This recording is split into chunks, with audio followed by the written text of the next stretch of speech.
بسم اللہ الرحمن الرحیم السلام علیکہ رسول اللہ وعلا آلکہ وصحابکہ یا سیدی یا نبی اللہ۔ آج ہم ایک نہایت اہم موضوع پر گفتگو کرنے والے ہیں، جس کا جو ہے وہ تعلق علم دین کے ساتھ ہے اور مسائل فقہ کے ساتھ ہے۔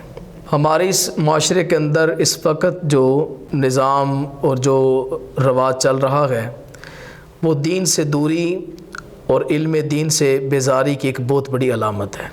نوجوان، بوڑھے اور بڑے بڑے سمجھدار لوگ جو دنیاوی طور پر تو بڑی اہم تعلیم رکھتے ہیں، لیکن دینی لحاظ سے نہایت وہ کمزور ہیں اور دینی علم کے متعلق انہیں کوئی سوچ اور کوئی فکر نہیں ہے۔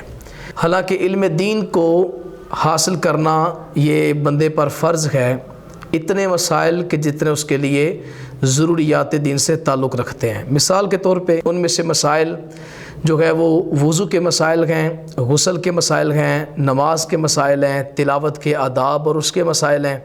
اسی طرح غسل میت اور نماز جنازہ، نماز عیدین کے جو مسائل ہیں، ان پر نہایت توجہ کرنا ہمارے لیے بہت ضروری ہے۔ اس کے لیے کوئی لمٹ، کوئی مدت اور کوئی حد عمر نہیں ہے، کسی بھی عمر میں آپ اس کو سیکھ سکتے ہیں۔ ہمارے ہاں یہ رواج ہے کہ جب بچہ نابالغ ہوتا ہے تو ہم اسے کسی مسجد میں بھیجتے ہیں علم دین حاصل کرنے کے لیے۔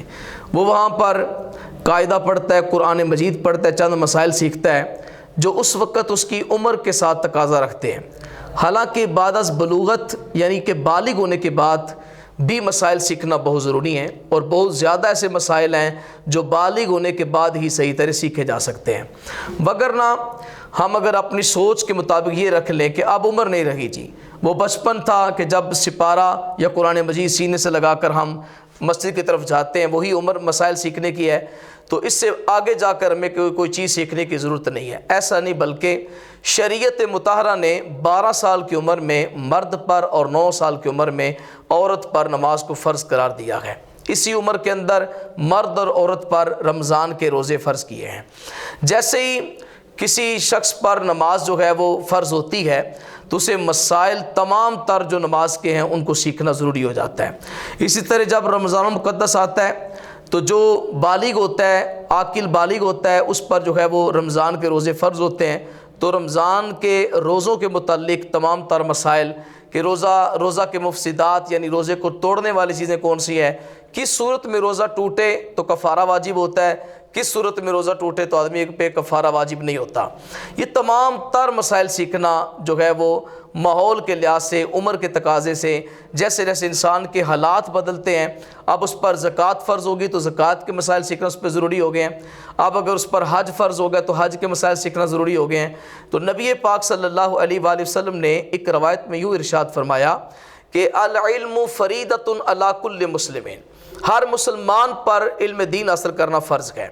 یہ نہیں ہے کہ فلاں آدمی کر لے اور فلاں آدمی نہ کرے، بلکہ ہر مسلمان اس کو چاہیے کہ علم دین ضرور حاصل کرے۔ علم دین کے علاوہ زندگی بیکار ہے، علم دین کے علاوہ صرف جہالت کی تاریکی ہے۔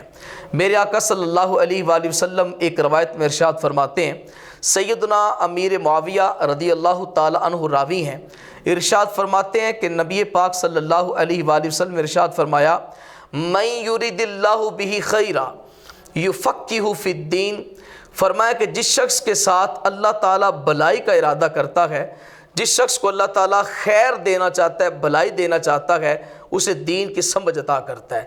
تو دین کو سمجھنا، دین میں غور و فکر کرنا، دین کا علم حاصل کرنا معمولی بات نہیں ہے، بلکہ بہت بڑا معنی رکھتی ہے کہ پوری دنیا اللہ سے خیر کا سوال کرتی ہے، لیکن اللہ فرماتا ہے جس کو میں خیر دیتا ہوں اسے علم دین عطا فرما دیتا ہوں، اسے دین کی سمجھ دے دیتا ہوں۔ تو دین کی سمجھ ہمارے لیے بہت ضروری ہے۔ ہمیں یہ جاننا بہت ضروری ہے کہ وضو کے مسائل کیا ہیں، غسل کے مسائل کیا ہیں، نماز کے مسائل کیا ہیں۔ اسی طرح تمام تر دین سے تعلق رکھنے والے مسائل کو ہمارے لیے سیکھنا نہایت ضروری ہے۔ ہمیں اور ہماری اولادوں کو، ہمارے نوجوان جو ہے وہ بچوں کو پوری کوشش کے ساتھ ہمیں یہ علم دین ان تک پہنچانا ہے، اپنی بچیوں کو، اپنے بچوں کو علم دین سکھانا ہے، تاکہ ہم علم دین سیکھ کر ایک اچھا اور مثالی جو ہے معاشرہ قائم رکھ سکیں۔ اللہ کریم کی بارگاہ میں دعا ہے کہ اللہ کریم ہمارا یہ بیان کرنا اپنی بارگاہ میں قبول فرمائے۔